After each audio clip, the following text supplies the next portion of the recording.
Dass ihr alle da seid. Ich bin der Robin vom Infobus Ingolstadt, vom Münchner Flüchtlingsrat. Ich will euch gar nicht so lange aufhalten, ich will nur kurz Hallo sagen und euch kurz erzählen, warum wir heute da sind. Es geht heute um ANKER-Zentren. Ein bisschen der Aufhänger ist, dass wir diese Broschüre vor einem halben Jahr ungefähr veröffentlicht haben. Ich will jetzt auch nicht so viel über die Broschüre erzählen, die liegt nämlich einfach da hinten aus. Ihr könnt sie euch nachher mitnehmen, vielleicht gegen eine kleine Spende im besten Fall. Und heute ist sozusagen noch einfach eine Veranstaltung dazu mit dem gleichen Themenbezug, aber natürlich irgendwie unabhängig von der Broschüre.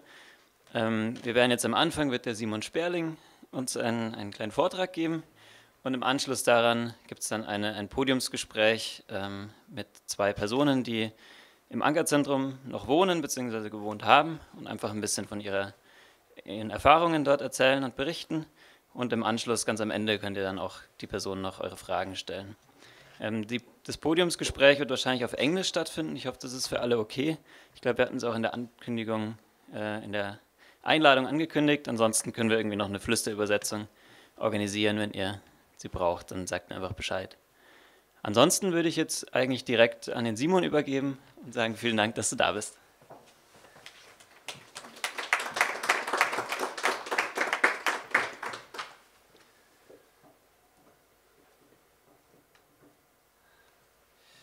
Ja, auch von mir vielen Dank, dass ich heute da sein kann.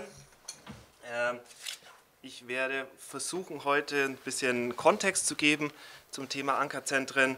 Und zwar versuche ich mich an einer doppelten Kontextualisierung. Also zum einen versuche ich, die ANKER-Zentren ein bisschen einzuordnen in die Geschichte der Lager als spezifische Form von Regierungstechnik.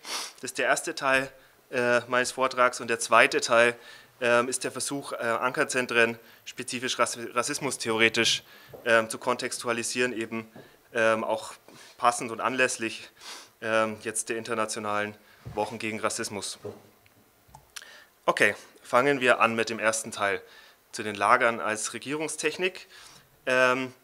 Grundsätzlich muss man erstmal sagen, um zu verstehen oder europäische Lagerpolitiken als solche zu verstehen, muss man sich ein Spannungsfeld anschauen zwischen einerseits einem historisch institutionalisierten Schutzrecht, die Möglichkeit Asyl zu suchen und zum anderen aber diverse Versuche von EU und Mitgliedstaaten eben diesen Rechtsanspruch, also dafür zu sorgen, dass diese Rechtsansprüche nicht effektiv wahrgenommen werden können. Das erfolgt einerseits durch sogenannte Externalisierungsstrategien, also Strategien, wo eben versucht wird, dass Menschen überhaupt gar nicht erst auf entsprechende Territorien kommen, um dann einen Asylantrag zu stellen, oder eben sogenannte Internalisierungsstrategien, in ganz speziellen eben Lagerpolitiken. Also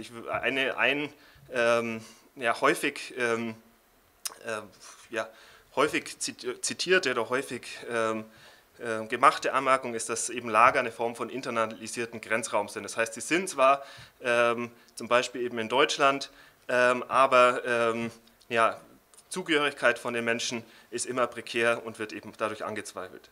So, in diesem Spannungsfeld intervenieren Lager auf unterschiedliche Weisen, wobei auch besonders dominant eben drei verschiedene Formen sind. Einerseits Abschreckungsformen, zweitens Lager als Technik für soziale Kontrolle und drittens Lager als Isolationstechnik, wo eben, das wird auch immer wieder genannt, sowohl von aktivistischer Seite wie auch in wissenschaftlichen Kontexten. Zunächst nun zu diesen drei Motiven, also dem Abschreckungsmotiv, vielleicht eine kurze historische Kontextualisierung.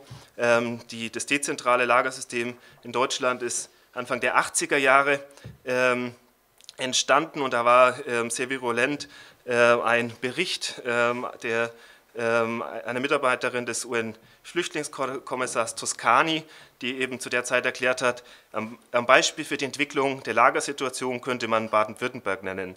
In den genannten Erlass vom 28.07.1980 wird ausdrücklich festgehalten, dass der Zweck der Lager sei, in den Asylsuchenden den Wunsch zu wecken, in ihr Land zurückzukehren und mögliche Neuankömmlinge zu ermutigen. Also da schon letztendlich ganz klar der Abschreckungsgedanke vorhanden und man könnte sicher auch noch früher in der Zeit zurückgehen, aber die 80er Jahre waren eben für die heutige Konstellation extrem wichtig. Das ist ein Motiv, das kommt letztendlich genauso bei den ANKER-Zentren wieder. Zitat von Horst Seehofer 2018, dem damaligen Innenminister, der eben sagt, am Ende werden die ANKER-Zentren dazu beitragen, dass es deutlich weniger Zuwanderung nach Deutschland gibt. In gleicher Weise wird dieser Abschreckungsaspekt auch von Bewohnerinnen erfahren. Hier ein Bewohner, den ich interviewen durfte, der erklärt, es ist alles gemacht, um diese schrecklichen Bedingungen, denen zuerst die Leute abzuschrecken. So, wie funktioniert das? Ich hoffe, wir werden auch im Laufe des Abends dann noch sehr ausführlich dazu sprechen. Hier jetzt nur ein paar Stichworte. Einerseits gibt es unterschiedliche Maßnahmen, die entmündigend wirken, also Formen von Sachleistungen, Kochverbote, Arbeitsverbote, bestimmte Fristen, auf die Leute warten müssen, ohne wirklich zu wissen, wann sie enden, mangelnde Privatsphäre, Formen von Isolation, unangekündigte Zimmer- und Essenskontrollen und die Produktion von verschiedenen Formen von Gewaltkontexten, also einerseits direkte Gewalt über Abschiebungen oder Security, zum anderen durch die Produktion von Faktoren, die Gewalt auslösen, also zum Beispiel eben der Verbot zu arbeiten und andere Aspekte, die eben Konflikt verursachend sein können, und zum anderen eine Struktur, in der eben Beschwerden extrem schwierig sind und es extrem schwierig sind, für Opfer von Gewalt diese Beschwerden geltend zu machen. So, der nächste Aspekt der Kontrolle, der auch immer letztendlich in der Lagerliteratur genannt wird, ist nun auch spezifisch in den ANKER-Zentren vorzufinden und dort ist er sehr häufig an einen Effizienzdiskurs gekoppelt, dass die Hoffnung, so die ANKER-Zentren würden Verfahren effizienter machen. Nun muss man sehen, also wenn mit Effizienz Verfahrensgeschwindigkeit gemeint ist, dann stimmt es insofern nicht, weil die Verfahren quasi 2019 etwa nur wenig schneller waren als in anderen Einrichtungen und 2020 sogar länger gedauert hatten als in anderen Außenstellen des BAMF. Auch eigene Evaluationen vom BAMF neueren Datums kommen letztendlich zu dem Ergebnis, dass es, wenn überhaupt, dann nur halt sehr, sehr geringe Aspekte von Verfahrensgeschwindigkeit mit sich gebracht hat, die Unterbringung in ANKER-Zentren. Wenn Effizienz aber bedeutet quasi, dass es letztendlich Effizienz im Sinne von mehr Abschiebungen, dann kann man es als eine Form von Euphemismus verstehen, weil natürlich es ein bestimmter politischer Einsatz ist, um Abschiebungen nun verstärkt durchsetzen zu wollen und diese Effizienzvokabel sehr stark halt auf einen rein technokratischen Aspekt zielt und eben suggeriert, dass es einfach nur die Verfahren beschleunigen würde, was es eben nicht tut. Stattdessen eine Verschärfung von der Abschiebungspraxis auf verschiedenen Ebenen. Hier ein Interview von einer Mitarbeiterin des Sozialdienstes, die 2014 in der damaligen Erstaufnahme schon da war und letztendlich die ganze Transformation von dem Lager damals über ARE, Transitzentrum und so weiter miterlebt hat und auch quasi in den ANKER-Zentren noch beraten hat, die da eben erklärt, da 2014 vor Umwandlung der Einrichtung galten auch noch bei Rückführung gewisse humanitäre Vereinbarungen, dass man Leute während einer Behandlung nicht abschiebt, es galt, dass man Familien nicht getrennt abschiebt, dass zum Beispiel schwangere Frauen und Mütter mit kleinen Kindern nicht nach Italien zurückgeführt werden, weil sie dort nicht gut versorgt sind, dass man jetzt gerade bei sicheren Herkunftsstaaten sagt, dass ja, wenn ein Familienmitglied länger krank ist, kann der Rest der Familie trotzdem zurück in die Heimat. Also allein an den Abschiebepraxis hat man doch eine wahnsinnige Verschärfung gesehen. Neben dem Aspekt ist klar erkennbar verschiedene Zentralisierungsstrategien durch die Schaffung des Landesamts von Asyl und der zentralen Ausländerbehörde. Das versteht man nur richtig, denke ich, im Kontext von auch der Forschung über Abschiebungen. Und zwar gilt ganz klar, dass auf so einer nationalen Ebene, in der Diskurse eben sehr stark individualisierend sind, in dem häufig auch starke nationalistische oder rassistische Ressentiments präsent sind. 3/4 aller Befragten sagen, dass die Abschiebung von Illegalisierten etwas Gutes sei, was auch im europäischen Kontext in Deutschland hohe Zahlen sind. Also Spanien zum Beispiel in der gleichen Umfrage sind nur die Hälfte aller Befragten. Also da gibt es eine hohe Zustimmungsrate. Gleichzeitig ist es aber so, dass wenn es um individuelle Fälle geht, klar ist, da gibt es häufig Proteste, auch Leute, die den Betroffenen nahestehen, können häufig gegen Abschiebungen mobilisieren und das gelingt, das weiß man auch, quasi besonders dann, wenn sie lokale Ausländerbehörden adressiert haben, also weil die letztendlich direkt den Bürgermeistern unterstehen und eben sehr in der Logik von solchen Einzelfallprotesten ist, die eben lokal oder kommunal zu adressieren. Und über diese Zentralisierungsstrategien, gerade dann eben, wenn es um eine konservative Landesregierung geht, werden solche Proteste erschwert. So, ein dritter Faktor sind Isolationsstrategien, die zum einen auch auf also für die Durchsetzung des Abschiebevollzugs zielen, zum anderen aber auch andere Formen von Aufenthaltsverfestigung verhindern, wie zum Beispiel Aufenthalt eben über sogenannte gute Integration. Auch da ein Zitat von Horst Seehofer in einem Interview mit dem Spiegel. Die Schwierigkeit ist doch, wenn Zuwanderer jahrelang hier sind, können sie immer schwerer zurückgeführt werden, weil sie ihre Wurzeln geschlagen haben. Deshalb setzte ich auf die neuen ANKER-Zentren, wo die Ankunft, die Verfahren, die Rückführung gebündelt und beschleunigt werden. Dort wird noch bevor die Asylbewerber auf die Gemeinden verteilt werden, entschieden, wer hat das Recht auf Schutz und wer nicht. Also eben genau, die Verteilung auf die Gemeinde soll letztendlich verhindert werden. Wie wird diese Isolation durchgesetzt? Da gibt es ganz lange etablierte Maßnahmen, wie eben Residenzpflicht, Wohnsitzauflage, räumliche Abgeschiedenheit von Lagern und hinzu kommen gerade in dem Kontext von ANKER-Zentren aber dann nochmal massive Verschärfungen, eben durch die Verhinderung von Besuchsmöglichkeiten, die rudimentäre Beschulung und Kita bei gleichzeitigem Ausschluss von kommunalen Angeboten, also die auch über lange Zeit oder über rechtliche Fristen hinweg werden Verlegungen ausgesetzt und über diese Isolation ist es umso schwieriger, Rechtsverstöße geltend zu machen. Insgesamt gibt es diese also sehr harten Maßnahmen und den Versuch, Migration letztendlich darüber zu regieren. Gleichzeitig gibt es gegen alle diese Punkte faktisch Widerstände, vor allem von Seiten der Bewohnerinnen.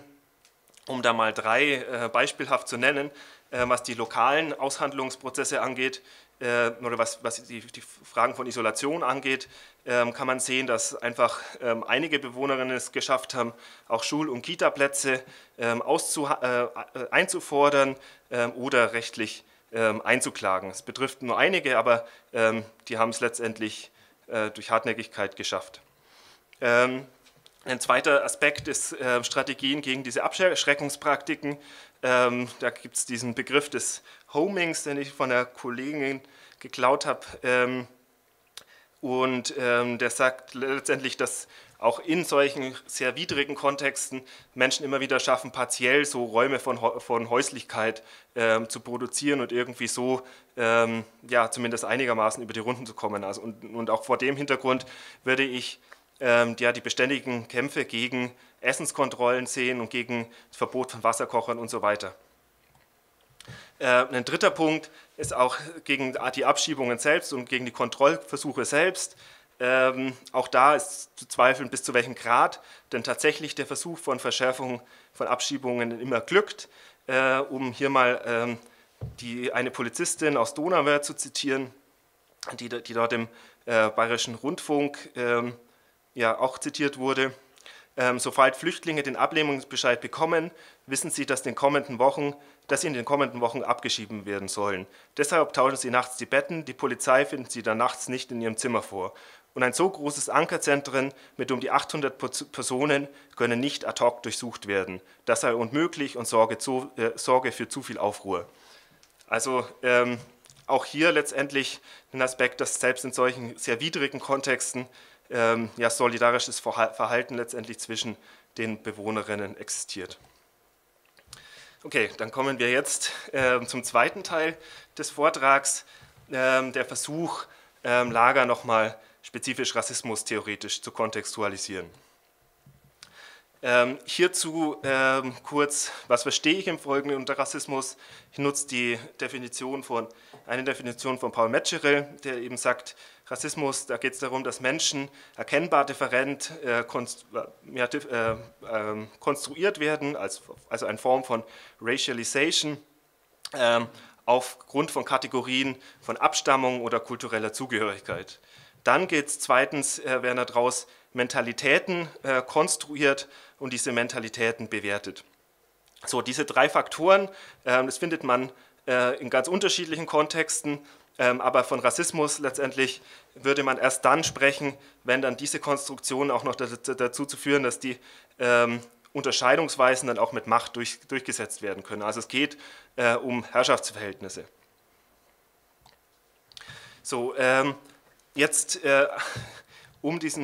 jetzt wähle ich 4 verschiedene Blickwinkel, um das Ganze nochmal eben zu analysieren. Zunächst einmal einen Blickwinkel auf soziale Strukturierung und die Frage, welche Gruppen werden besonders negativ von den Zentren betroffen, wer kommt überhaupt da rein. Zweitens einen Blickwinkel auf spezifisch rassistische Diskurse. Drittens eine Perspektive auf die Reproduktion von Rassismus durch das Lagerarrangement selbst. Und viertens subjektive Erfahrungsweisen von Rassismus durch die Unterbringung in ANKER-Zentren. Okay, zunächst zu der Frage von sozialer Strukturierung. Wer ist besonders häufig negativ von ANKER-Zentren betroffen? Nun, jetzt kann man ganz basal erstmal sagen, Migrationsregime liefern verschiedenen Gruppen unterschiedliche Migrationsmöglichkeiten. Also sie können Asylanträge stellen, über Visa einreisen, es gibt Regeln für Schengen und so weiter und so fort. Zweitens kann man auch feststellen, statistisch gesehen sind Migrantinnen mit negativer Rassismuserfahrung besonders häufig darauf angewiesen, einen Asylantrag zu stellen, weil sie keine anderen Migrationsmöglichkeiten haben. Sie sind deshalb auch besonders häufig von ausgrenzenden Lagerpolitiken betroffen. Wichtig ist, dass es hier um Häufungen geht, also um Tendenzen, genau. Und die Frage ist, ja, warum ist es nun so? Das hat ganz unterschiedliche spielen ganz unterschiedliche Faktoren eine Rolle. Zum einerseits liegt es an der Verbindung von Staatsbürgerschaft und Faktoren von Race. Also wenn man zum Beispiel als alternative Migrationsformen zu Asyl sich eben das Schengen-System oder das Visasystem anschaut, dann sieht man recht eindeutig, dass tendenziell Staatsangehörige aus Ländern mit Bevölkerungsmehrheiten, die nicht negativ von Rassismus betroffen sind, umfangreichere Mobilitätsrechte haben. Hier sieht man das auf der Karte letztendlich visuell sehr eindrücklich, dass eben Personen aus Nordamerika, aus Australien und in der EU sehr starke Mobilitätsrechte haben, während es eben auch vor allem aus Afrika und Asien eben immer Menschen ein Visum beantragen müssen, um in den Schengen-Raum einzureisen. Interessant ist hier bei Lateinamerika, wo ja auch Mehrheiten mit Bevölkerungsmehrheiten leben, die negativ von Rassismus betroffen sind. Es liegt vor allem an den engen Beziehungen zu Spanien, weswegen Lateinamerikanerinnen ohne Visum einreisen können. Und was auch zeigt, also was ich hier mache, ist nicht quasi ein rein kausales Argument. Es geht jetzt nicht darum, Rassismus ist die einzige Struktur, der einzige Faktor, der dieses Arrangement hervorgebracht hat, aber mit statistischer Häufigkeit trifft es eben diese Gruppen besonders stark. So, und da kann man eben nochmal eingehen, also woran liegt es wie kommt diese Konstellation zustande? Zwei Faktoren. Einerseits gibt es einfach rassistische Diskurse, die relevant sind für die Etablierung von Migrationsregimen. Zum Beispiel für den Schengen-Raum hat es Ghana zum Beispiel versucht mal auszuarbeiten. Und zum anderen gibt es aber eher so indirekte Effekte, wo Rassismen oder Rassismus sich eben auf andere Faktoren auswirkt, die für Zugänge von jenseits von Asyl relevant sind. Also bei Visa die sozioökonomische Position des Herkunftslands oder Sicherheitsaspekte. So, und diese Faktoren sind wiederum sind häufig Resultat postkolonialer Ordnungen, weshalb Staaten mit nicht weißen Bevölkerungsmehrheiten davon besonders betroffen sind. Also entweder einmal so indirekt oder einmal direkt über rassistische Diskurse. So, aber diese soziale Stratifizierung über Staatsbürgerschaft ist nur ein Faktor. Es gibt noch andere Faktoren, zum Beispiel, dass Mobilitätsrechte speziell nach Abstammungsprinzip verteilt werden. Ein Beispiel wäre da in Großbritannien das Recht für Africans of European Ancestry, also Afrikanerinnen, also Menschen mit afrikanischer Staatsbürgerschaft, die eben europäische Vorfahren nachweisen können, die dann auch wiederum sehr leicht in Großbritannien eingebürgert werden kann. Und faktisch, wenn man wieder das strukturtheoretisch aufzieht, wen betrifft es? Es sind halt in allererster Linie weiße Nachfahren von Siedlern auf den früheren Kolonien. So, dann gibt es einen dritten Faktor. Rassismus spielt auch, beziehungsweise vielleicht noch exakter, rassistische Binnenhierarchien zwischen verschiedenen Gruppen spielen auch bei der Ausgestaltung des Grenzregimes und bei asylpolitischen Sonderregelungen eine Rolle. Zum Beispiel ist da relevant die Sonderregelungen jetzt für ukrainische Geflüchtete, die nun besondere, also eben nicht keinen Lagerzwang erleiden, wobei hier verschiedene Fußnoten dazugehören, weil Ukraine oder die soziale Konstruktion von ukrainischen Konflikten, Geflüchteten extrem kompliziert ist. Zum einen werden sie gerade auch in den letzten Wochen einverleibt als Europäerinnen, was potenziell Mitgliedschaft und eben eine Bevorzugung gewährleistet. Zugleich gibt es aber auch in Deutschland sehr lange antislawische Formen von Rassismus und die Gefahr wäre immer, dass es an einem bestimmten Punkt kippt. Genau. Insofern wäre natürlich die Forderung nie zu sagen, es ist jetzt schlecht, dass Ukrainerinnen nun diese Bevorzugungen haben, sondern es ist halt einfach schlecht, dass alle anderen in der Art benachteiligt werden. So, der vierte und letzte Punkt ist, dass Fluchtgründe sehr häufig Resultat postkolonialer Ordnung sind, also aus Gewaltkontexten Menschen fliehen müssen, weshalb auch diese Gruppen letztendlich besonders häufig getroffen sind. So, wenn wir jetzt hier uns Häufigkeiten angesehen hatten, können wir uns auch spezifisch rassistische Diskurse anschauen, also Denk- und Redeweisen. Die findet man letztendlich auch seit den 80ern, und natürlich schon viel länger auch, seit der Etablierung des dezentralen Lagersystems, wo wir eine bestimmte Diskurskonstellation hatten, in der weniger Asylsuchende aus der Sowjetunion nach Deutschland geflohen sind und mehr Asylsuchende aus dem globalen Süden und sich auch die Rede- und Denkweise über diese Gruppen dann verändert hat. Also vom tendenziellen guten Flüchtling im Systemkonflikt, wo man sich gefreut hat, dass also Leute, die aus der Sowjetunion geflohen sind, waren dann häufig als Widerständler gegen ein oppressives Regime. In dem Diskurs verändert sich nun der Diskurs zum rassistisch markierten anderen aus dem globalen Süden. Um da mal als ein Beispiel zu illustrieren, der baden-württembergische Ministerpräsident Lothar Späth anlässlich des einjährigen Jubiläums des ersten dezentralen Lagers sagt, die Asylbewerberzahl sei erst gesunken, als die Buschtrommel signalisiert haben, geht nicht nach Baden-Württemberg, dort müsst ihr ins Lager. Wo man eben ganz klar sieht, also der Hinweis auf die Buschtrommeln, mit der kommuniziert würde, wo letztendlich das Bild des primitiven Afrikaners hervorgerufen wird, das ganz klar aus einem rassistischen Kontext stammt. So, ein dritter Punkt, gibt es unterschiedliche Faktoren, wenn wir hier wie das Lager als solches Rassismen reproduziert. Da wird häufig in der Literatur genannt, also das Lager als Form von Demarkation wirken, also Menschen im Lager werden als einheitliche Gruppe wahrgenommen, sie werden durch diese Form von Masseneinrichtungen individualisiert, was auch soziale Kontakte erschwert.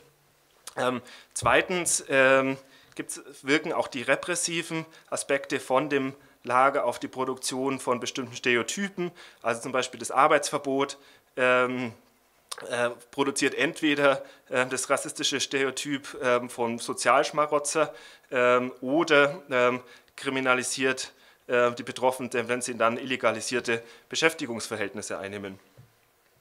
Ein dritter Faktor ist auch, dass diese strukturellen Gewaltkontexte, die ich vorher schon genannt habe, zu Versicherheitlichung oder dazu führt, dass letztendlich die Betroffenen in dem Lager als Sicherheitsproblem beschrieben werden, obwohl sie ja eigentlich in erster Linie die Opfer von dieser Gewalt sind.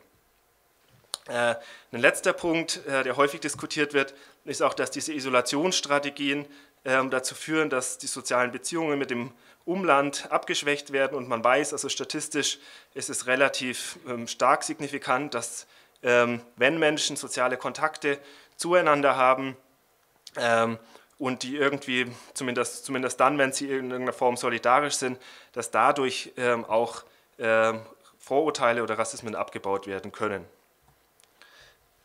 Insofern, wenn das allgemein für die Lager schon gilt, dann gilt sie für AnkER-Zentren erst recht, weil sie einfach diese ganzen Dimensionen noch verschärft. Also insofern, als es sich in der Regel einfach um große, anonyme, isolierte und restriktive Einrichtungen handelt.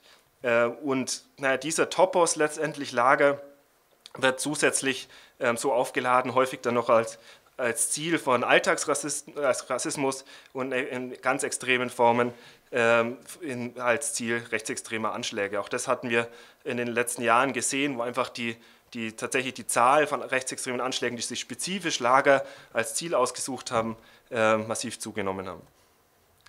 So, gleichzeitig ist das jetzt alles nicht nur irgendwie eine sozialtheoretische Geschichte von mir, sondern es wird auch von den Betroffenen die Lager häufig unter den Kriterien von Rassismus wahrgenommen. Also hier zum Beispiel eine Interviewpartnerin, die erklärt, everybody is suffering, yes, we are in bondage in the camp, we are not free at all, they are maltreating us like slave, it's only this color that is different, we come from one God. Also hier ganz explizit wird die Figur des Sklaven angerufen, der Bondage, also die Fessel und eben viele und noch expliziter Color als Unterscheidungsmerkmal, durch die manche Geflüchtete auch den Lagerkontext erfahren. Andere, muss man sagen, wählen andere Narrative, die erleben es auch anders. Es ist nicht unbedingt auch die Perspektive, die ich jetzt aufgemacht habe, also eine spezifisch rassismustheoretische Perspektive, ist nicht die einzige, die man darauf annehmen muss, aber es ist eben eine, die relevant ist und solche Ausschlüsse erzeugt. Vielen Dank.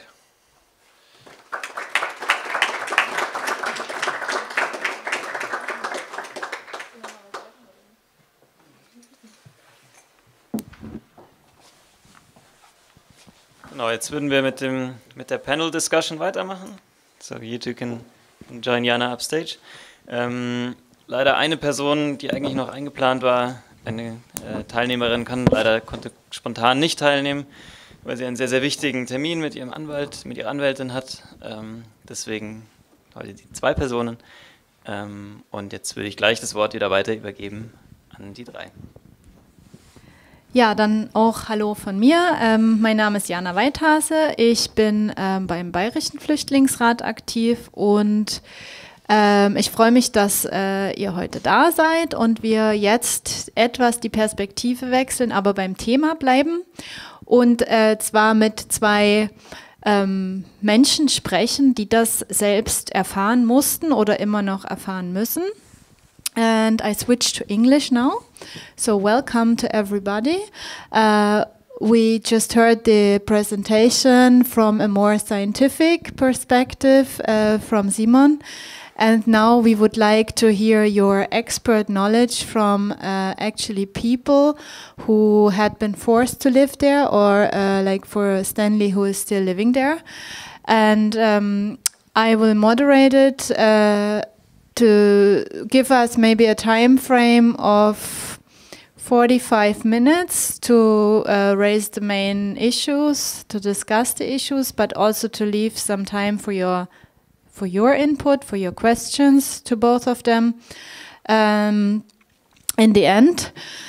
And just for you to know that we are trying to finish the whole thing at 8:30, but if there's more need for discussion, we can also stay and have another drink and sit together. Okay. So first of all, I would like you to introduce yourself, and I want to start with Stanley. Maybe you can tell to the people who are here today to know more about the ANKER system. How long have you been in Germany? How long do you live in the ANKER camp? Yeah, and what else you think is important about yourself, maybe. Good evening, everyone. My name is Stanley Iden. I come from Nigeria. I'm here in Germany for 1 year and 5 months now, and I'm in the camp. So when I first come there, I was there for when I was there, everything there, they introduced me to the people that are there. If I need anything, I need any assistance, I can always come to them, and they will help me to get it. But it's not what I expected from them. Ever since I have been there, it's like sometimes I wonder, is this Germany I used to hear? Because when I was in Italy, I used to hear Germany, Germany, you have an opportunity to work, you have an opportunity to exercise anything you have learned. So there's opportunity there. So I say, okay, that's how I came. But ever since I came here, it's like, it's different. I meet another different background. It's not what we used to hear when you are outside the country. I've been there for 1 year, 6 months now. No school, no language school. The healthcare system is a bit slow, but I don't know why it's like that. We are there, they just keep us there, like, I don't know how to classify it. If you ask them anything, they will either tell you you have to wait, or you have to speak with the government. But sometimes we do ask them, who is the government? How can we speak to the government? But you are the representative of the government. So why are you telling me I have to go direct to the government? You keep me here. If I have any issue, I should come to you. Then you should tell the government this is what these people are facing here. But those things, they just try to ignore. You know? How will you feel when you are there? You don't have any hope, like you want to learn the language, even if you want to learn. They tell you, for now, you cannot go to school because you came from another country. You understand? So if you have an issue of health and you speak to the camp doctor, they tell you, okay, the camp doctor will write to the government. But before you see the response, sometimes the date written by the doctor will expire for them to book an appointment for you to meet the specialist. You have to go back again to meet the doctor. The paper you wrote for me has expired. The government did not book an appointment. So what can I do? The doctor have to write another paper again. You can imagine that. I believe when you come to a country, the basic thing that need to be done is to let the people know your language. I believe if a foreigner come to your country, he don't know how to speak your language, he don't know how things work, you should be the one to put him through. Like, this is how our system works. This is what you must do. This is what you should not do. But no information. They keep us in the room. No information, nothing. They just leave us there. I'll be there for a year and 6 months now, if I'm not mistaken. No school. You understand? You just be there. Sometimes the thing can make you go crazy. No TV, no information from anybody. Anybody you ask information, they just tell you you have to speak with the government. You understand? So the things there, the things we are seeing, is not what we expect. So I don't know why it's like that.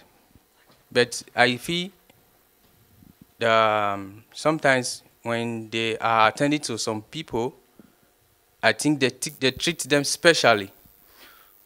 For the school, for example, there are some volunteer women that would like to come and teach there, but they are not allowed to come in.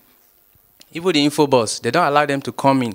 It's like there's something secretive that they are doing inside there that they don't want people to know about. You know? Because if really you are fair to the people, you can't keep them there for long without school. Just the language school that you can create for people to learn your language and have an opportunity to exercise wherever they believe on, if it's to further education or to work. But these opportunities are not given to us there. So sometimes for me, I think it's not fair.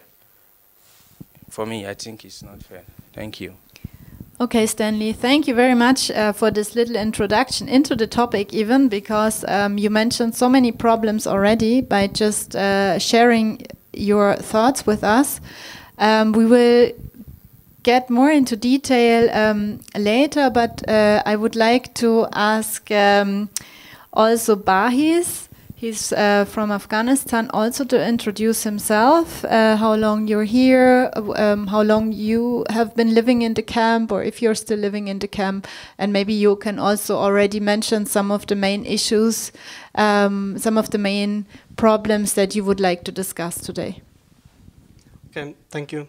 And first of all, I thank everyone for being here with us tonight in this event. And I'm from Afghanistan, as I got introduced, and I have been in Germany for 3.5 years now.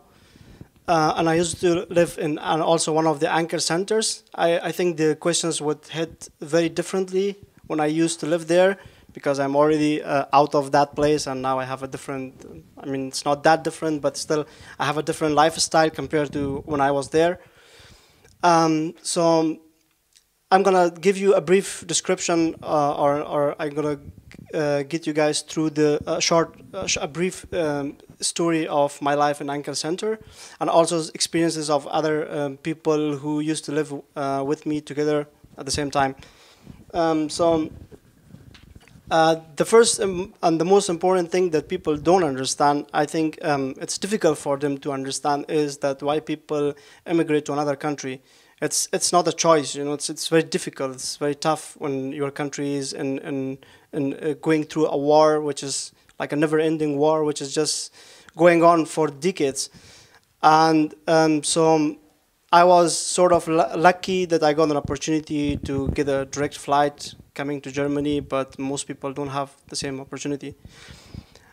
I came here and I had, it's not like, I had a completely different picture, because I thought it's Germany. I'm already going through lots of things. I used to study in the American University of Afghanistan, and there was once an attack, the Taliban, who is now ruling. It's very hard to believe the same thing happening today in the Afghanistan's politics. I don't know. It's like the whole world is involved in Afghanistan, sort of, in one way or the other way. And so the same people now ruling Afghanistan, they attacked us inside the university, and I lost 2 of my friends, and they were very close to me. and one of them was a very a person with ambition, and sort of a person who was who already got a scholarship in Harvard University, even though he was just in Afghanistan. He was a very smart person, and then I lost these friends, and it's very difficult to survive in this area where you're always threatened, sort of get threatened with something. Like it can be a bomb blast, somebody can come and kill you because the place is not safe. So then I immigrated to here, and I have like a different expectation. I think it's a normal expectation from anybody who is just leaving his own homeland, going somewhere else, and they expect like, okay, things should be a little bit different, like compared to my place, compared to the country I'm currently living. So I came here and applied for asylum, and then I had no clue that there will be like a system called ANKER-Centers or Lager, and they're gonna take us to this place. And I thought maybe something, it's like a short-term thing for 1 month or 2 months, or maybe for 1 month or 2 weeks or 3 weeks or something, and then I'm gonna get out of this place. But then I applied for asylum, and I heard sort of about the ANKER-Centers. I didn't know what's going on inside the ANKER-Centers. So it's like, it's very difficult to also explain the experiences I went through and the other people who were also with me. And unless you don't live there, unless you live there, you will not understand what's going on inside. But I'm going to try to give you a little bit a description of the place, if I'm able to.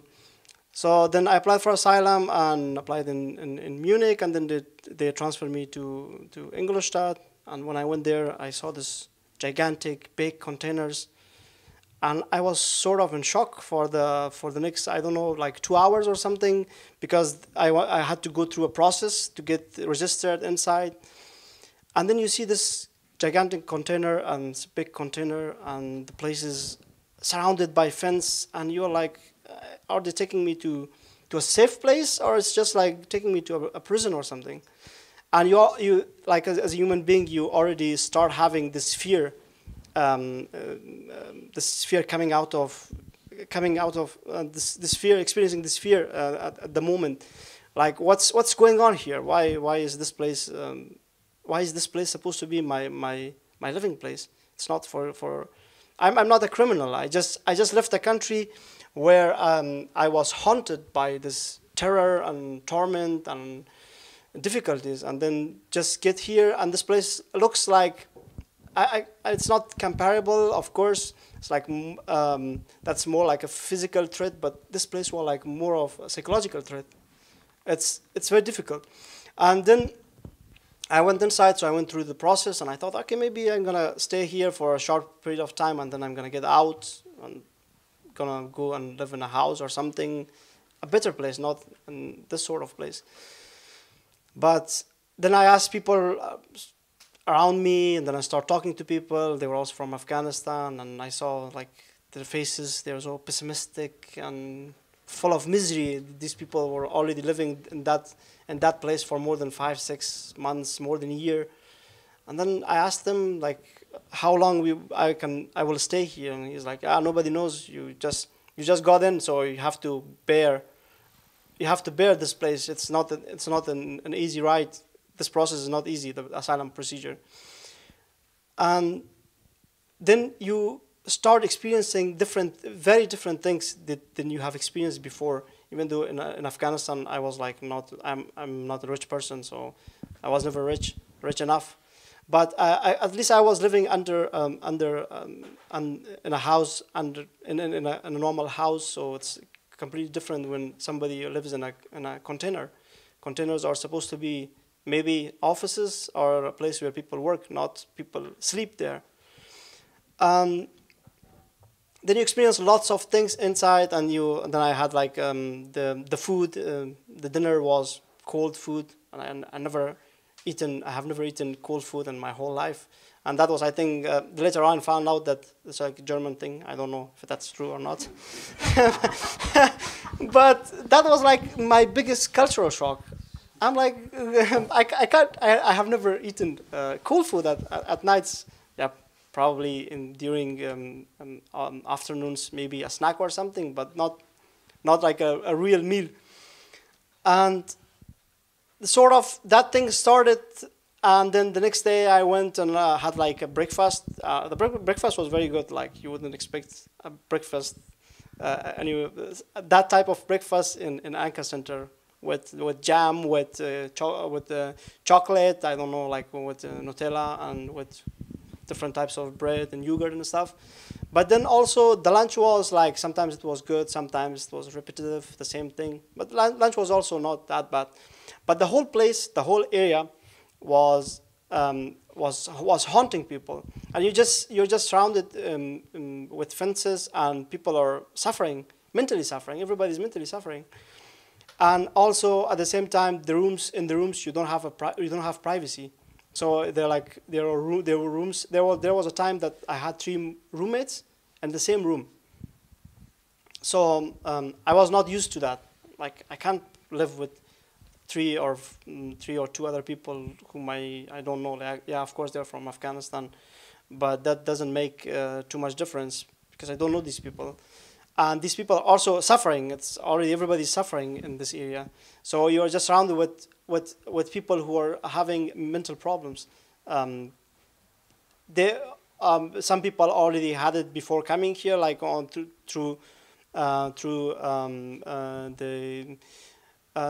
getting through the different countries, and it's like a catastrophic experience. But at the same time, there were people like me. I had also some earlier. I also had some mental problems because I was also working with the government. So I went to different provinces, and they were like that. I went through many attacks, so that's why I was already suffering. But when I get inside this place, and I was like, okay, a little bit hopeful before getting into this place, and I was like, okay, things will be much better in Germany. But then I was also surrounded by people who had mental problems. And this makes things much worse because then it's human beings. We have this energy, we give this negative energy, and then you can also you start adopting it without you even recognizing it. And yeah, then I saw many fights. People were there was like small things which was not necessary to even talk about, and things were getting escalated physically, and people were hitting each other, and this was only because people were in these places. Normally, these people would never fight on such small things, but this place made them do that thing. And at nights nobody can sleep because the place was like, if you can imagine a big container full of, I don't know, at least 100 people or something, and kids are walking in the corridors at nights, and you just hear everything. You cannot sleep because people cannot sleep till dawn. People are just awake. They have nothing to do. You're not allowed to. Even you're not allowed to cook, okay? So you get a pre-prepared food, okay, fine, but you're not allowed to work. You are not allowed to get and find a place for yourself or get resettled in a house or somewhere else.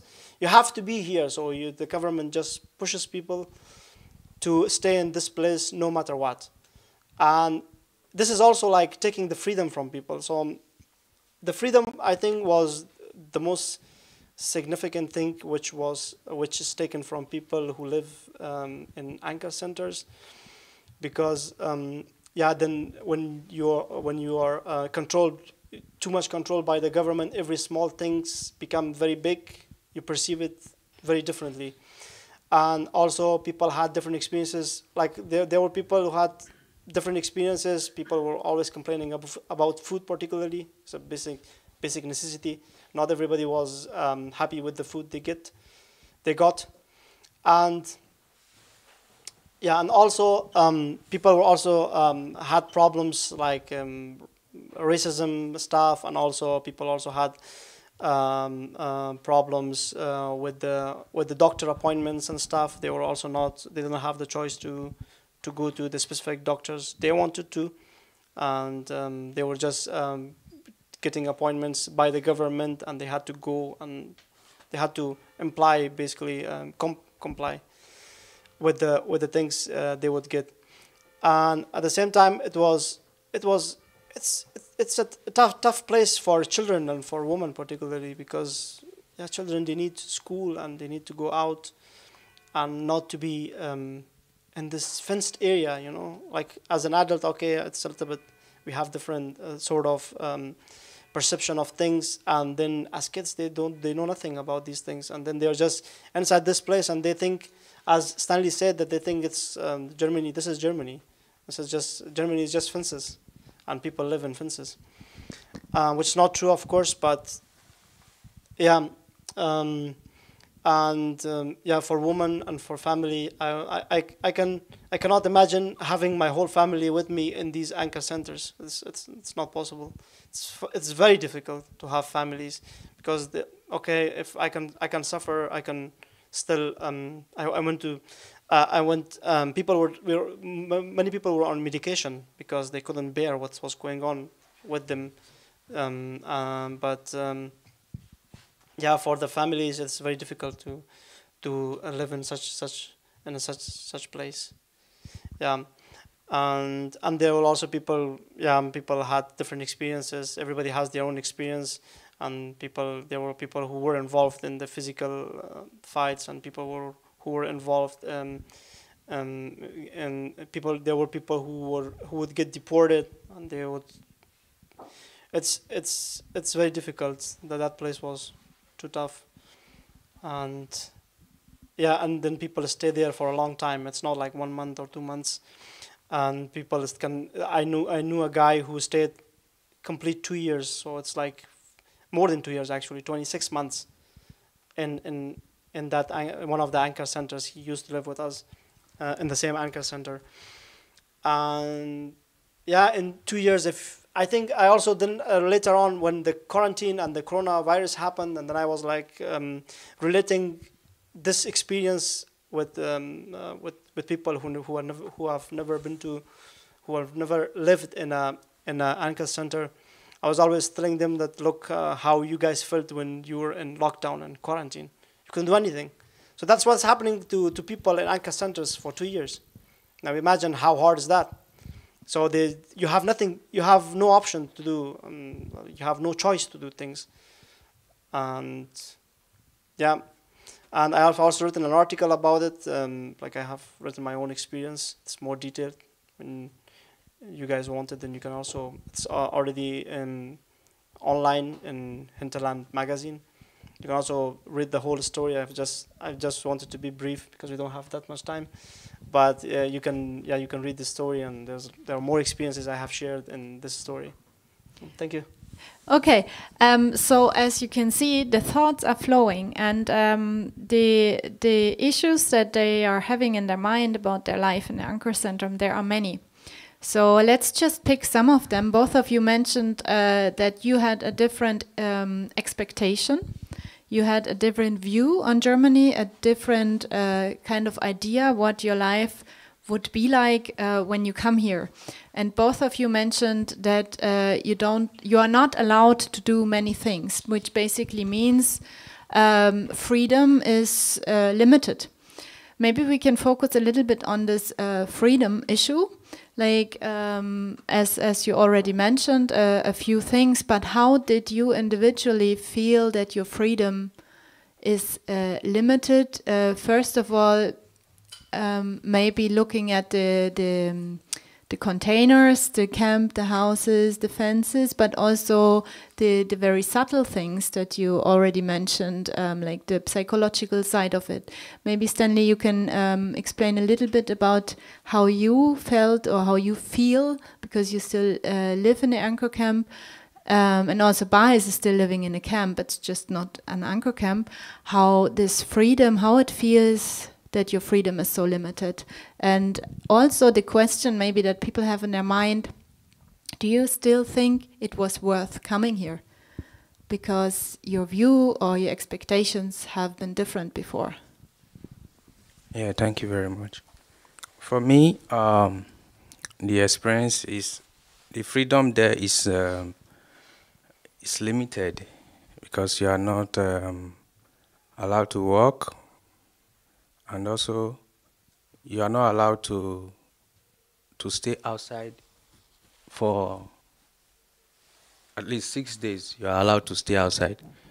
So if you have family that you want to go and visit, for instance, you have to go there and come back in 6 days' time. If not, they will not allow you in. So the freedom aspect is taken, because how can you say we have freedom, but the things that we are supposed to have as if you have a freedom, but we don't have it there. You understand? We don't have it. Your room is not locked. They will always tell you to always go with your valuable items. You know, if you cannot go out without taking your valuable items with you, because your door is open to everybody. And the whole area is filled up with, even the playing ground is being fenced. They fence it with some barbed wires. You can't go to the playground. You can't go to the gym. They fence every place that you can have your own place that you can relax and also think of what to do next. They fence everywhere. Only what you have is you can go to the canteen to eat, back to your room. Every other playing ground has been fenced. Sometimes you see security everywhere. I was like, is this, are we in a safe place? Or this is the Germany we used to hear? I'm not sure. What is going on here?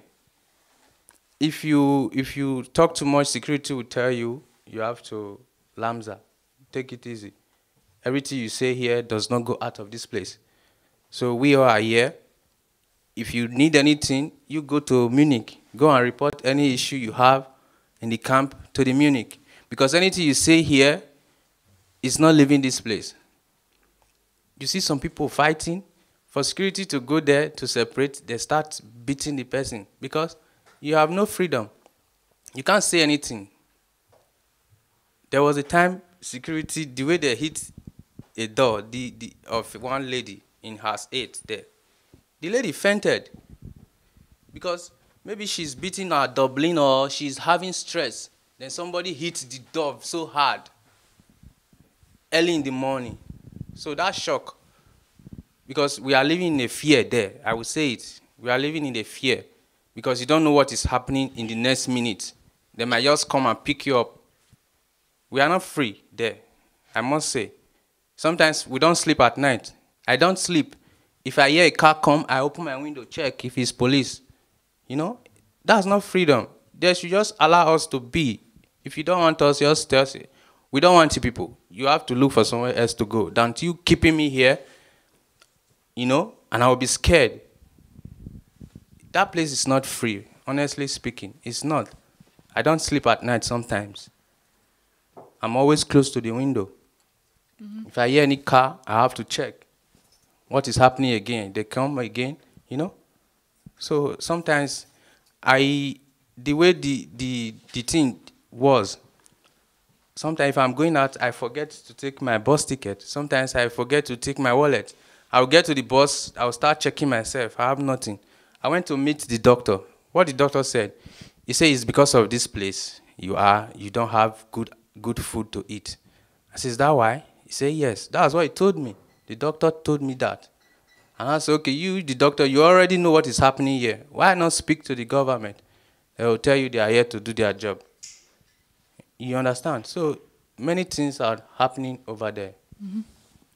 So the food is also a big issue all the time, and maybe we can also speak about food, but food is also, we talked about it before, why food is so important, because many people say it's enough if people get a bed, if they get food, they don't have to sleep on the street, like what do they expect?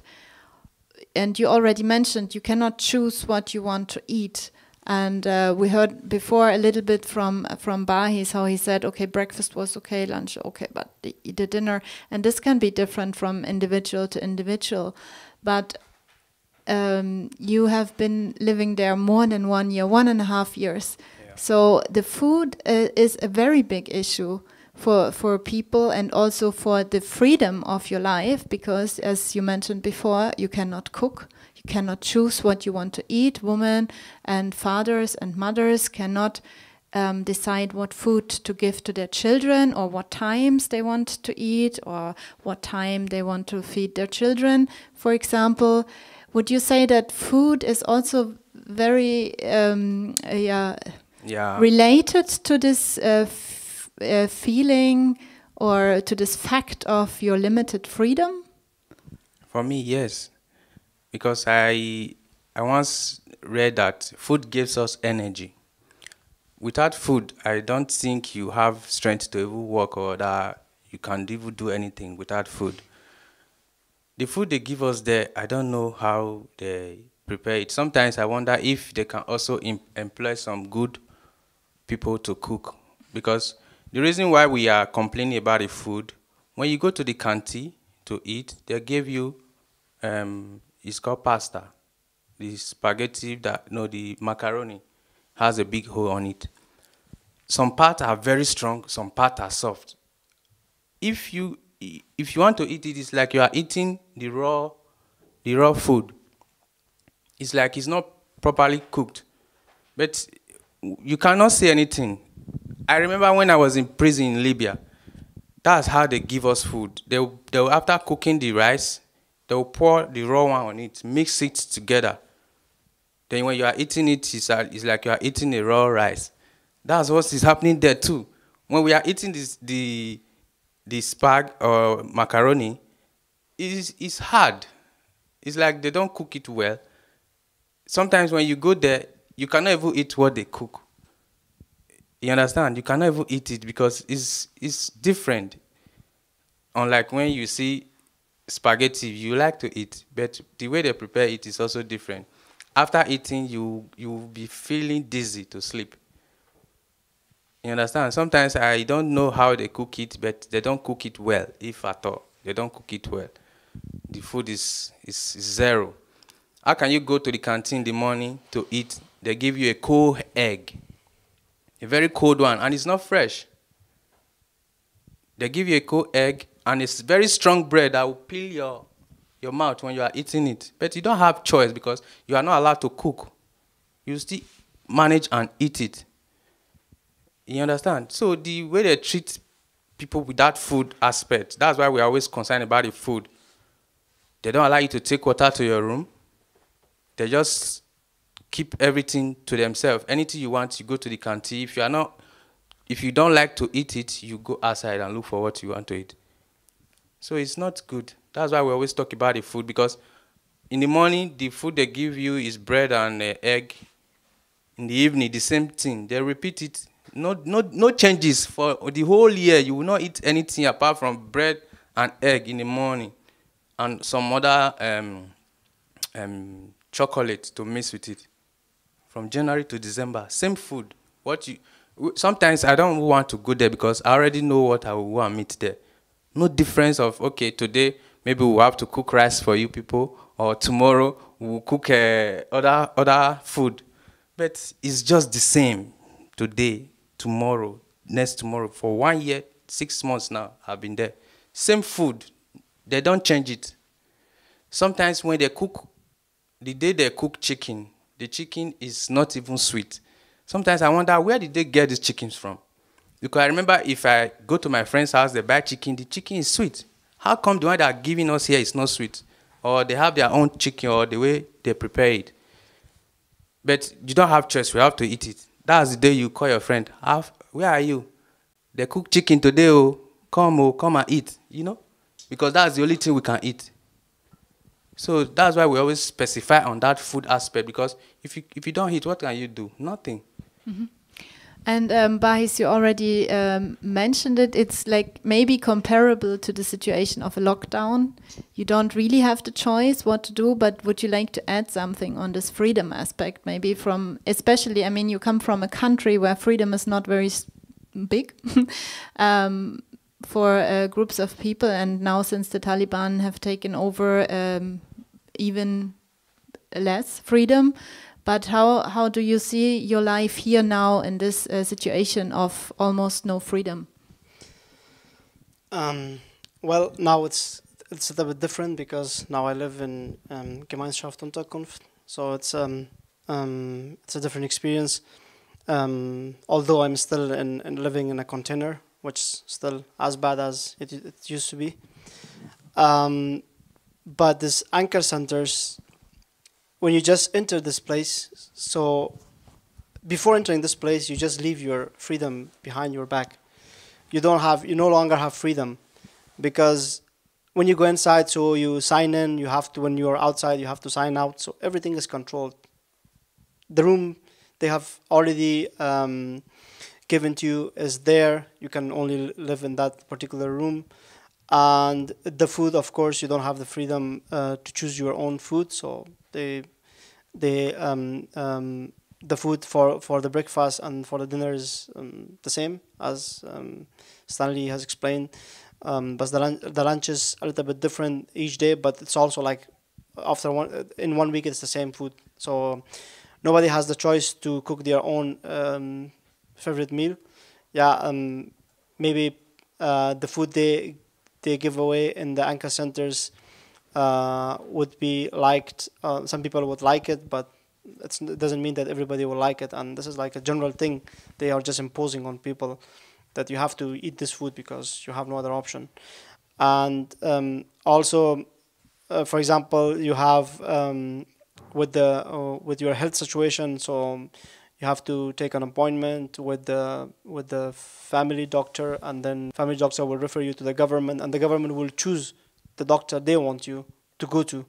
You don't have the option to choose your own doctor, and these things will hurdle the freedom. And yeah, and also compared to Afghanistan, yeah, we used to have a democratic government. Called democratic. We tried to be very democratic. I think we also failed that. We have lots of failed governments in Afghanistan for the last 40 years. But now Taliban, yeah, they're imposing their own will. So it's very difficult to live in such a place where Taliban are ruling the country. They now today just heard that they didn't let the girls to go to school. So it's something which is also taking away the freedom of people. And so later on, at the beginning, it was also like I couldn't stay somewhere else. If I wanted to go somewhere and stay there, I had to take permission, and I have the papers still with me from Banff. Whenever I wanted to go to my brother's place, he also lives here. I had to take the permission, and I was only allowed 3 days per month to stay to stay outside of this anchor center. So this is all about freedom. So I didn't have the freedom of movement. I didn't have the freedom of preparing my own food. I didn't have the freedom of selecting my own doctor. I didn't have the freedom of even working. So I was not allowed to work for the first 1 year. And the only thing I got from the anchor centers was 2 months German course, which is not sufficient. I wanted, before coming to Germany, as you asked before, also asked Stanley, I didn't expect too much from the government, like to provide everything for me. I just expected that they just leave me alone. I'm gonna find my own way.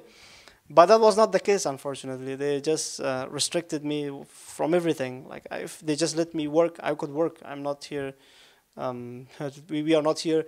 Particularly, I don't know. Like many Afghans, they are young people. They want to work. They are not here to rob the government or something. But they just impose their own will. I don't know. There's like politics behind the scene. A political crisis has been happening for the last 4, 5, 7 years in Germany. And so that's why they took our freedom away. And if they just give me I had the image of Germany in my mind, that I will go there and maybe, yeah, of course, sometimes it will take some time until somebody resettles. You have to go through a process. You have to go and learn the language. That's understandable. But if they just keep you somewhere that you can't do anything, even though you want to do things, like you just legal things, like just want to work, just want to have my own place.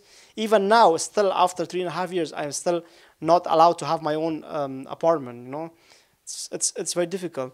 If I want to go and have my own apartment, then I have to do extra paperwork, and nobody is gonna go through this paperwork, and I have to fill some forms, and my boss should fill some forms for the government that I'm gonna take the responsibility if something happens to this guy, he couldn't pay his rent afterwards, and nobody's gonna take that responsibility. So I'm still restricted, like my freedom is still restricted. And this is also interesting because we heard before from Simon that the idea of the ANKER camps, or the argument, is always that it's accelerating the asylum process. You are here since 2018, and you are still in the asylum process. I think they should define what acceleration means, because if it takes 2.5 years, almost 2 years, and people live in ANKER-Center without anything, without even allowed to work or something, I think that's not acceleration. I don't know what's the perspective of what's their perspective on acceleration. Yeah, it has been now 4 years for you being in the asylum process. Yeah, and unfortunately, after I got a little bit freedom, Corona happened, and unlucky me, and then and then Corona restricted lots of other things. That's why it took me a very long time. I did integration course, and then I did B2 German. I'm not that fluent, that's why I'm doing it in English. But that was me. Every individual has their own sort of way and experience with this asylum procedure. And normally, okay, maybe I was always after it, and I wanted to get to something, because if I'm just staying in the same place for a long time, that makes more problems for me, mental problems, than just staying in that place. And there are also other people. Maybe they have also tried, but maybe they didn't get the opportunity. Mm-hmm. And as you said before, it is very easy to get bad energy from like the whole surrounding and from the people who are suffering, and you don't even feel how you get this bad energy. So this brings me now to the question: how do you resist? How do you manage to not fall into a big depression, and how do you still manage your own life, and also maybe what you see from other people, how they resist? We heard some example before that people are changing beds, but this is like a certain strategy to hide from deportation. But what other strategies did you see, or do you experience yourself, how people can resist this? Let me say, for me, I guess it's not easy. Only those that cannot bear have mental problem, because how can you live now that in the present generation, without internet, without TV for more than 1 year, 6 months? You have not watched TV, you have no internet, so you don't have access to any information. Even the people that kept you there, they don't even give you any information. You are just there. Sometimes you see some people trying to commit suicide, not because the place is conducive. No, it's because they are confused. They don't know what to do. They just say, okay, let me end it all. That's why you see people trying to commit suicide, because of the situation we are in there. Nothing is working. They just keep us there. Like, even if you keep animal in a cage, you always go there and check on him. These people, they don't check on us. It's only when you have issue, you have to go to them and complain. This is what I'm facing. But what if you don't have the opportunity to speak? And what did help you that you didn't end up so far in the situation that you had the feeling, I want to commit suicide? Like, how do you manage to survive this whole bad environment? For me, there was one time I speak to one of my colleague. I told him, one of my friend, I told him, this place is there any way we can do something that will make them free the rest people? Is there any sacrifice that we need to do? I'm ready to do it, so that they will free the rest people. What can we do? is it that maybe I spoke with him. I say, if I kill myself here, would they allow you guys, would they give you people freedom? Maybe you will be the one to speak. This is why this guy killed himself, because he has no freedom, he has no hope. What can I do for them to free you people? That was what I asked him. But he was like, I've been here before you. You have to take everything easy. What can I do? I'll have to go and get a game for us to be playing. That was how he shared me up. He now got a what that we were playing together. Every time we play from 8 to sometimes 3 o'clock in the night, we start playing game for me to take away those thoughts from my heart. Mm-hmm. So that was it. So also friendships and activities to do together, and maybe not think about the problems. Yeah. And Bahis, do you also have seen some like strategies of people or your own strategies? How can you cope with the whole bullshit? Yeah, to be honest, there's no strategy to cope and to cope with such a situation when you are in the situation. So of course you can cope with the problem when you are seeing it from outside, not from inside. If you are part of the problem, you are inside the problem, and the problem you don't have control on. There's no genuine strategy to cope with the problem, and yeah, it was also the same with me. I couldn't understand the situation, like what the hell is happening with me? Why I'm still here after a long time, and everybody surrounding us also had this negative energy, and it's very difficult as human being to cope with an issue like with mental problems if you are surrounded with people who have the same mental problems. And you mentioned the friendship thing, and yeah, friendship, everybody was already sick, so how could you, even the friendship, we would hang out outside of the camp sometimes, but what was our topic? It's back the ANKER Center, because that's the place we lived. We had nothing else to talk about. Like, we were talking about other stuff, of course, sometimes we would talk about our experiences in Afghanistan. So it was just, we were just talking about the experiences which led to mental problems. From Afghanistan, okay, somebody would talk about how he lost a family member. And then we were talking about the ANKER centers. And so what's going on in the ANKER centers? So that was the only topic we had for discussion. And the friendships were also from inside. So it didn't bring anything bitter because we were also isolated. Like, the isolation makes the problems much worse. It was very difficult to make friends outside the ANKER centers, and people would look at you differently. I don't know, maybe that's how we perceived it, but it can also be possible that people also looked at you differently if they start knowing that you live in such a shitty place. We have only really scratched, I think, still on the surface, but before we come to your question, I would like to ask both of you again, what would be your demands to the people in Germany and to the government in Germany, or to whomever? Like, what would you like to say if you had a chance to really address your demands? For me, I would like them to, the basic thing, like if they can organize a place for people to learn, because there are some people that really want to stay here and work. So if they can organize a school, the language school for them, and also give them the freedom. Staying in that place for too long is not good. So if they can also do those things, I think is good. That is the basic thing we expect. Mm-hmm. Thanks. And Bahis, what would you demand? The best possible solution for this problem is to just get rid of these ANKER centers. That's for sure, because it doesn't bring anything to people. And at the same time, the politics is depicting a completely different picture of immigrants. They think they tell German citizens that these people are coming here to rob us, to steal our money. I don't know.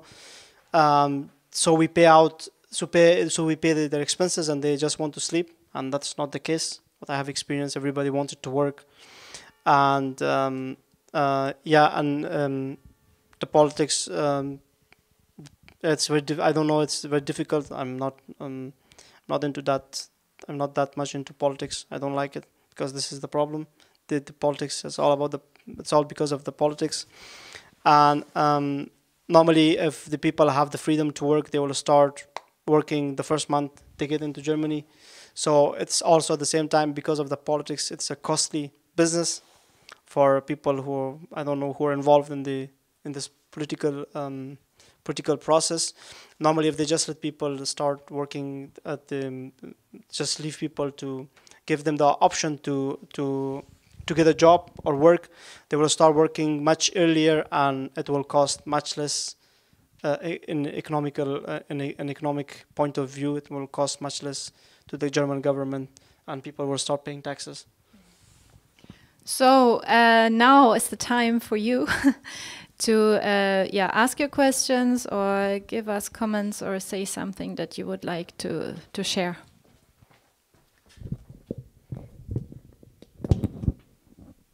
Anybody?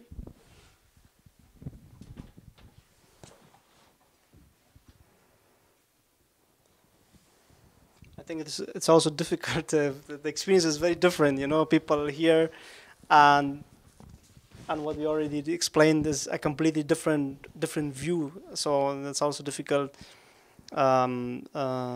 unless you experience this situation. It's very difficult. It's tough situation. But still, I'm open to questions, of course. Yes. How's the situation different for children in ANKER-Zentrum to ANKER-Zentrum? Or is there a change for children then? For me, there's no change. I have not seen any change. The same food I talked about, that's what the children eat. Some women find it difficult to feed their children.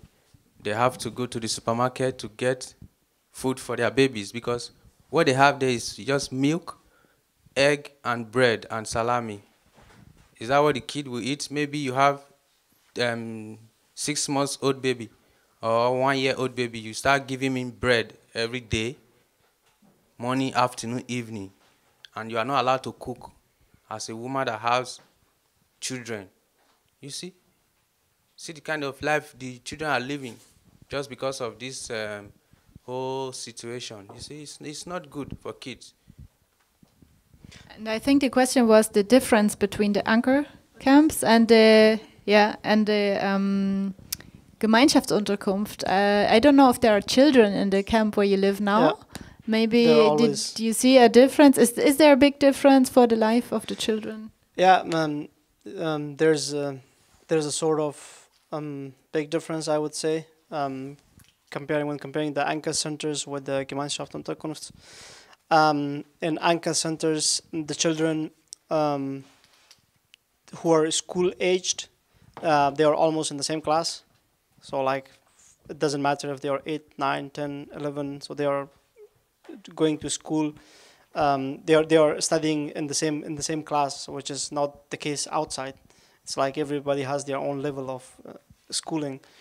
And then in Gemeinschaftsunterkunft, of course, you have the freedom, so you will get registered into the nearby school and kindergarten and everything. So that's what's not available inside the ANKER centers. It's just one room for people for children who are school aged, and the other room is for children who are kindergarten aged. So they are just together. It doesn't matter if they are 12 years old or 8 years old. They just learn in the same class. And also the playground, for example, in the ANKER centers are made out of concrete and cement. So the children just playing there, you just watch them and you just think to yourself like, why they are just playing in it. It's a very dangerous place for children to even play. It's a very dangerous location for children to play on. And in Gemeinschaftsunterkunft, of course, you have the freedom. So you get to school, and then the school will decide if you're going to play in the team or not. So Gemeinschaft is more like a normal German living situation, which is still not normal, sort of, yeah. So you still live in a container, but you have the other freedoms, like you can go to school, and yeah. I hope you answered your question. This answered the question. Yeah.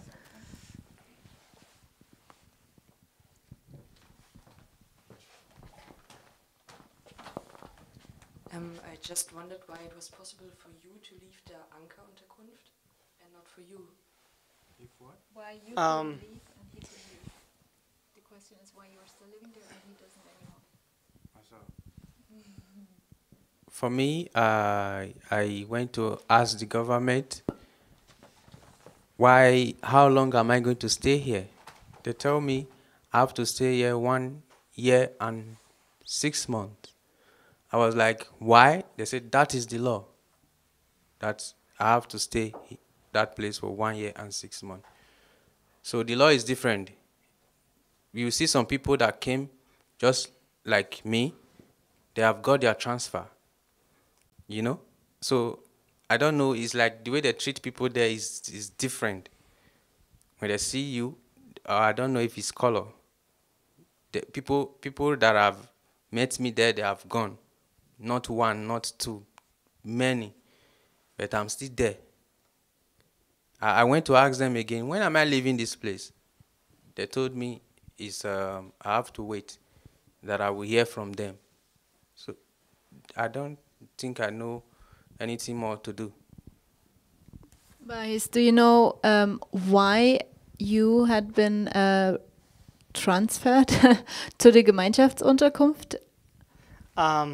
I think I was lucky in that situation, because at that time other Afghans were also getting transferred. So I was the only guy who lived there for 10 months. And most of them already lived for 15, 14 months. So I got into this group of transfers, and then they transferred me because the first reasoning they do is that we have to find a place for you. So somehow, I don't know, they found a place after 10 months for me. And nobody knows, because it's different. It's a completely different experience for every individual. As I said, I knew a guy from Afghanistan who spent 26 months in the same place, and there are people who came after me who have spent almost 3-4 months. I know some guys. I don't know how it works out, but that's the different experiences. I mean, apart from the legal, I guess apart from the legal conditions, there's also things like they said, Zufall, I don't know, serendipity, is this the right word in English? Just also outside happenings, like now we have more people coming again because of the war in Ukraine, and now also people are transferred. So this can also be a factor besides the law, how long people have to stay there, I guess.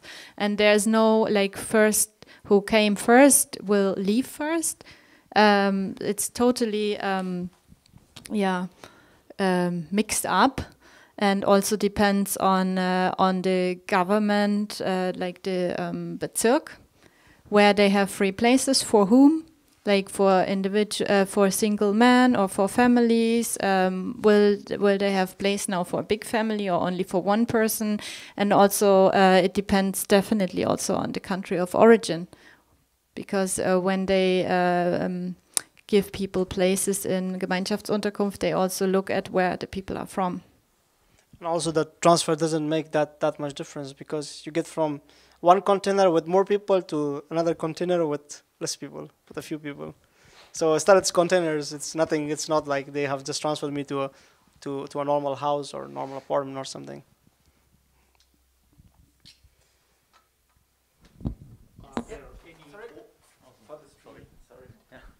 Are there any old people also in ANKER centers? How is the situation of these people? The old people, I mean, perhaps 50 plus. Okay. Yes, they are. And sometimes I feel for them, because you will see an old man, old woman, still living in the camp like us, you know. So they are there, not one, not two. Sometimes I believe they don't tell the government, this is the number we have in this place. They might have like 1,000, and maybe they will tell the government we have 500. You understand? So the whole thing is upside down. Yeah, we have old people there. There are plenty, not one, not two, not three. They are still living there. There was also an Afghan old man who used to live with us. Like, he was my neighbor, and he was sometimes telling us that he lives in he lives in Europe, but he's not sure in which one of the Eastern European countries. He's not even in Germany, and it was very hard for him because he also came through this hard way. He immigrated, he was smuggled here, and he already had lots of bad experiences. He also lived in Greece for a bit for some time, and that was also not a good experience for him. And then he moved here, and then he was always complaining about the whole situation. And yeah, so I think it's much difficult for old people, for children in particular. For children, yeah, sometimes they don't know what's going on around them, but later on they will understand that there was a period of time they shouldn't have been in that place.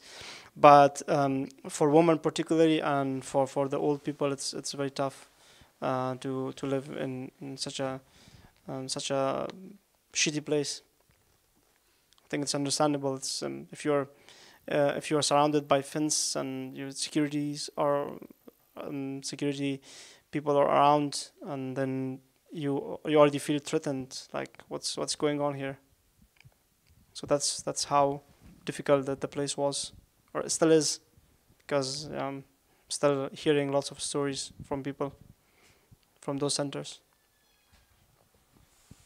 Thank you. Are there more comments or questions? Stefan, and besides Stefan is another question. Yes, thank you for all these discussions about the situation in ANKER centers. When you see and read and perhaps watch on TV the big welcoming attitude, culture towards Ukrainian refugees, what does it do with you? Is it underlining a feeling of being second-class refugees and they are first-class refugees? And what would you propose to overcome the difference between the treatment of refugees in the ANKER centers and then people are welcoming the Ukrainian refugees? I think I'm not pro-war in any situation, because we have already been suffering for a long time, and I can understand them. They are suffering very badly right now at the moment because of the war. But of course, you see the politics surrounding the immigration, and when, as they say, white people, and then there's like other people from other areas, other races. So you feel the differences, because I have been here for 3.5 years, and the Taliban took over, and then the government was like, oh, we're gonna see what's happening, what will develop in Afghanistan, and then we will decide on the Afghan cases. And I was like, what are you guys waiting for? What's gonna develop? These are Taliban. They're the same Taliban they were in 1990s. They haven't changed. They're the same people. So what are you guys waiting for? Which development you guys are waiting? And then later on, yeah, the war in Ukraine happened, and then suddenly everybody was with open arms and with open hugs, and they said that these are our own people. And I was also following the politics behind it, so that's why I said I hate politics, because there were a group of people start becoming so racist, so obviously racist, and I know, of course, they're also suffering. They also need support and stuff like that. But then I was also comparing my own situation. Like the last 3.5 years, we also escaped from war. If our country was safe and there was no war, what the hell would we be doing here in Germany? It was our country. We would live there, and then we would have our vacations in Germany.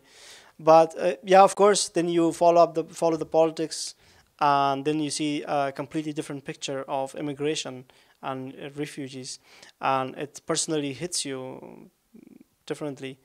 And you also ask the same questions like, what's the difference between me being from a war-torn country and the people who are now just recently in the war. Yeah, and you feel completely differently also because of your race, and because you think that many people would have they had a completely different view of immigration, and that personally also changed my view. I thought maybe this is the process. Everybody has to go through this process, this immigration. It will take 4 or 5 years. Okay, fine. But now when this happened, then I was like, no, there's a difference of who gets the refugee and immigration status in Europe.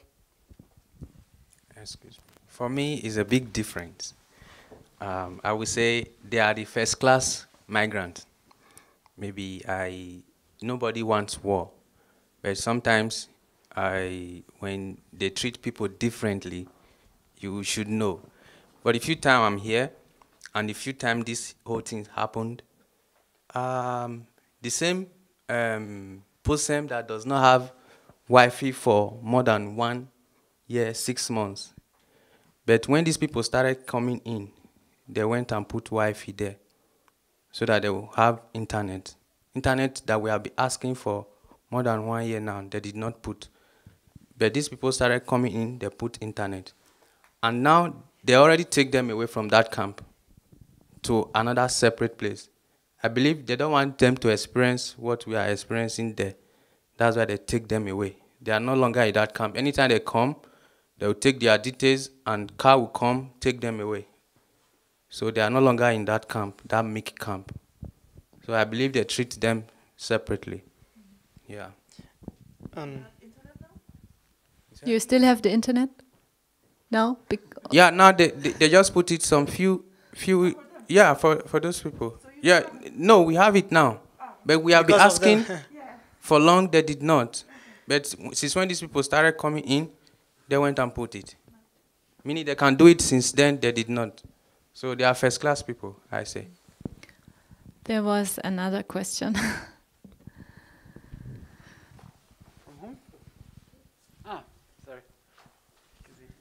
Yeah, I wanted to ask how you guys make your everydays tolerable. Like, what are the small joys you have to get somehow? Like, I don't know, a smile, a conversation, something. Like, what is the smallest thing that can give you joy? For me, if I have to have joy now, is then telling me now you can work, now you can go to school. And if you want to do any hospital, we are going to support you. That will give me joy, instead of keeping me waiting. Maybe at the end, they will still tell me to leave. But already, I've wasted many years. So what will give me joy now is for them to say, okay, now you have the right to work. I'm still young, I can work. I want to work. I want to also go to school. But why don't you allow me? So if they do that, I will be very happy. Yeah, for me. Yeah, for me it was reading books, of course. Even when I was in ANKER centers, I used to read books and watch lots of videos in YouTube. And yeah, I sort of used the time. It was not like I just wasted the whole time, because that's not how I function. But yeah, reading books and reading and watching videos on YouTube. And that's why I also started getting into politics. Before that, I didn't know that much about politics, because I have studied finance. So I'm a business major person. And then after after I get into ANKER-Centers, I start getting information and watching videos about politics. And yeah, that was also sort of, that wouldn't bring that much joy in that place, but still, yeah, reading books is always something interesting, I think. And you are also, you used to volunteer, and now you're also working with the Refugee Council, right? Yeah, and then so person who wanders will get things happen, and then I wanted to do something, you know. It was not just sleep the whole time. I was not allowed to do lots of things, of course, but then I was searching for volunteer activities, and then I met Julian. He's one of the guys who used to work with MFR, and then I asked him that if he needs somebody for volunteer activities, and he was very open to it, and he said that the project needed a translator and an interpreter. So I started volunteering for 2 years, and I can speak different languages. In Afghanistan also I can speak Urdu, and so it helped a lot. And I got into the circle, also the friend circle, so I made a friend circle, and now I have and later on I started working with Robin, and yeah, now I know some people around. And these things, yeah, when you are in a bad situation and you want to help other people who are also in the bad situation, and you think that you have a worse situation than them, and then you see their situation and you think, no, you have better bad situation than them. So that's what brings also sort of, it's very hypocritical, but sort of brings joy to you personally. Okay, I didn't stick to our time plan. I'm very sorry. We have already 10 minutes to 9, but I hope you could still enjoy or get something out of this event today and out of the discussion. And thank you very much for sharing your experience. It's also not very natural, or very intense. Yes, exactly. So we are sticking around for a little while, so if you still want to talk to each other, you're welcome to stay for a while and maybe have a drink or whatever. And thank you for coming. Thank you for joining us today. And we hope to see you again at some other events during these weeks against racism, or maybe even after. Thank you. Thank you.